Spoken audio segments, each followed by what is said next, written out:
Hello friends, আমার পরিবারের সদস্য কেউ একজন কালকে বলল যে তুমি তাড়াতাড়ি সুস্থ হয়ে উঠো, ভগবানের কাছে এই কামনা করি।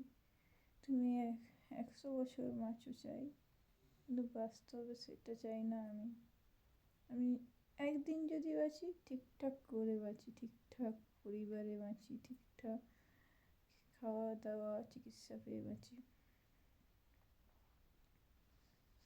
এই হয়েছে আমার ইচ্ছা, জানি না আসলে কী হবে। এই আমার মাটা আছে, পরিবার বলো, বন্ধু বলো, বান্ধব বলো, সব কিছু এই।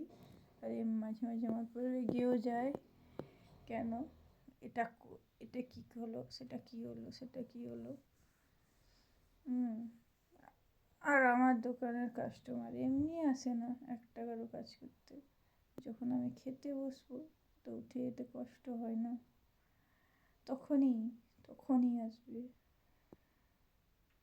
আর তোমরা তো একটা সাবস্ক্রাইবও করো না। সকাল হলে তোমাদের কথা মনে পড়ে, তাই কথা বলি। তারপরে কি বলবো, কিছুই বলার নেই। সেই জন্যই অনেক কিছুই বলার আছে তোমাদের। আমি তো সব কথা বলে উঠতে পারি না, সমাজ কন্ডিশন সব কিছু বারণ করে। কালকে পাড়া তো একটা দাদা কী যেন অসুখের ব্যাপারে জিজ্ঞাসা করছিল, তারপর সে বাইক নিয়ে চলে গেল। আমি বসেছিলাম চুপচাপ, কিছুই বলিনি, সেও কিছুই। তারপরে হয়তো দাঁড়িয়ে কিছুক্ষণ কথা বললে তখন বলা যেত, তাই না? জানি না। বোঝা মানুষকে বড় দায় এই সমাজের, বিশেষ করে পরিবার তো আরও দেয়। সেই আমার বান্ধবীটা সেই প্লেসে ছিল, বা আমার সেই ভাইটা সেই প্লেসে ছিল, অনুভব করেছে।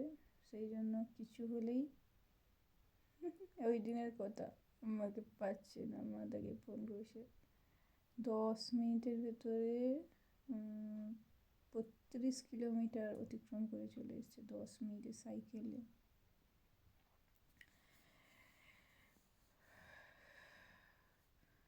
দিয়ে বলছে এইখানে আছো, মনে হচ্ছিল আমার তুমি ব্যবসা করে মাথা খারাপ করছিলে, মনে হচ্ছিল, কিন্তু তোমার মা যে দেখতে পাইনি, কেন খুঁজে পাইনি। তো যেহেতু তুমি দিদি, তোমার রাখির সম্পর্ক তোমার সাথে আমার, সেটা আজীবন অমর করবো আমি। সেই জন্য সে উপরে চলে গেলে আমি বলছি রাখি যমরাজকে বলবো, বলছে যমলোকে আমাকে একসাথে রাখবে না, কি বই দিয়ে বসাবে পড়াতে, নাকি ব্যবসা করতে বসবো দুজন। বলছে হাসবে, বলছে তোমাকে দিদি রাখবে না, তুমি অন্য জায়গায় থাকবে, আমি অন্য জায়গায় থাকবো, তোমার সাথে আর কোনো দিন দেখা হবে না যমলোকে চলে গেলে। বেটা তুই প্রচুর মার খাবি আমার হাতে। তারপরে তোমার ফেব্রুয়ারিতে যে সরস্বতী পূজা আছে, ওই আসার জন্য বলছিলাম বলে এত কথা, যমলোকের ব্যাপারে এত ভবিষ্যৎবাণী দিয়ে দিল। এখন যাবো কোথায় আমি এদের নিয়েই বাঁচতে চাই আমি, অন্য কাউকে চাই না। বাস্তব কথা। আর আমার বান্ধবীটা, ও রান্না করেছে, বেশ কয়েকবার জিজ্ঞাসা করলো কিরে কেমন হয়েছে। আমি জানি সেই রান্না করেছে, ভালোই হয়েছে, অস্বীকার করার মতো কিছু নেই, ঠিক আছে।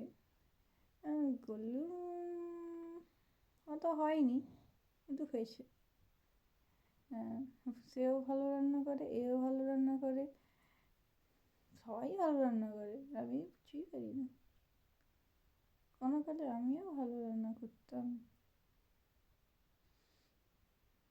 আমার খুব ব্যবসার ন্যাক ছিল, পড়াশোনা করতে করতেই পেটুয়াহাটে 2টো দোকান খুলে ফেলেছিলাম, যদিও সে দোকান আর আমার নেই। ভাগ্যের পরিহাস অনেক কিছু শিখিয়েছে আমায়। এই যে হিজিলি শরীফ আছে, ওখানে অনেক কিছুই শিখিয়েছে। এখান থেকে বেরিয়ে আসতে চাই, কিন্তু এখন আমি প্রতিবন্ধী। করে বেরাবো, রাস্তা পাচ্ছি না।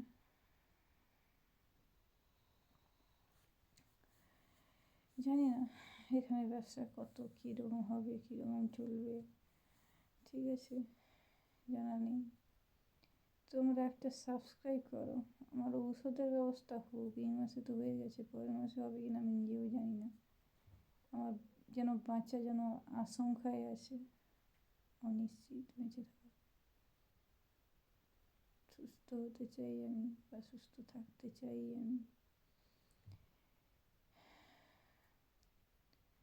তোমাদের সাহায্য একান্তভাবে কামনা করি। ধন্যবাদ। একটা সাবস্ক্রাইব প্লিজ।